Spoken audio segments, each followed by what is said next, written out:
Recognized for 4 minutes. Thank you, Chairman Hastings. I rise in support of H.R. 678, the Bureau of Reclamation's Small Conduit Hydropower Development and Rural Jobs Act of 2013. This legislation was one of Representative Tipton's and my priorities in the Natural Resources Committee last Congress, so I am pleased to join him again as an original co-sponsor and appreciate that the House is taking up the legislation so quickly in the 113th Congress. Our country is failing to fully tap its hydroelectric power generation potential. The federal government owns over 47,000 miles of canals, laterals, drains, pipelines, and tunnels throughout the West that are perfectly suitable for hydropower production.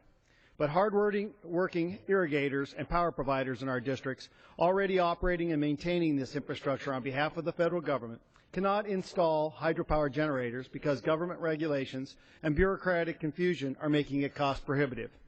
H.R. 678 will clear away these bureaucratic obstacles that stand between our nation and thousands of megawatts of clean, cheap, and abundant, reliable hydroelectricity. The resulting development will create jobs in rural communities hit hardest by the recession, increase our country's renewable energy portfolio, and even generate the revenue for the federal treasury. The members of this body opposing this legislation claim it would cause harm to the environment. To be clear, this bill only allows for development on existing irrigation canals and ditch systems, not free-flowing rivers and streams. These conducts have been in place for years, does not contain any endangered wildlife or fish, and subject to environmental analysis at the time of construction and rehabilitation. On the poster to my left is a clear example of what we are talking about. Folks, it's concrete. It's been sitting here with running water. I don't see the need, and I hope you don't see the need for a NEPA environment assessment. This canal is in the western part of my congressional district. We have miles of this type of infrastructure out throughout the state, including the Central Arizona project. It provides my constituents with water necessary to live in the desert and even grow a good portion of this nation's produce. The experts on the ground say they are sitting on a hydropower gold mine, waiting for the needed clarifications and streamlining that will cut costs and make this program more attractive. There are over 26 locations just like this one in my state alone, mostly in Yuma, Pinal, and western Maricopa counties, that are suitable for this development.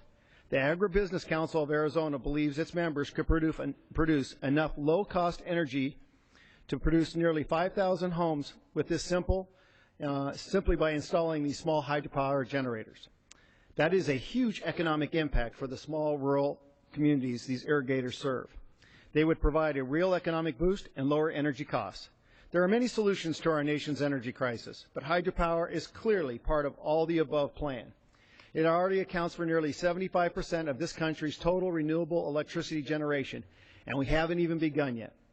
Early this Congress, the House unanimously passed the Hydropower Regulatory Efficiency Act, which promotes development on privately owned infrastructure.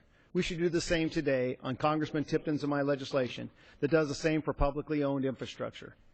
Congress would be doing the American people an injustice if we didn't move swiftly on this bill. Hydropower must be an integral component of the long-term, all-the-above energy strategy in Arizona and for our nation, and this bill will allow rural western communities to play a major role in that future.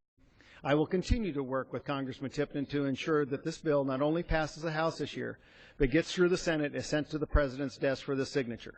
You know, folks, it is that simple. Common sense utilization of infrastructure we already have. And I yield back the balance of my time. Gentleman from Arizona.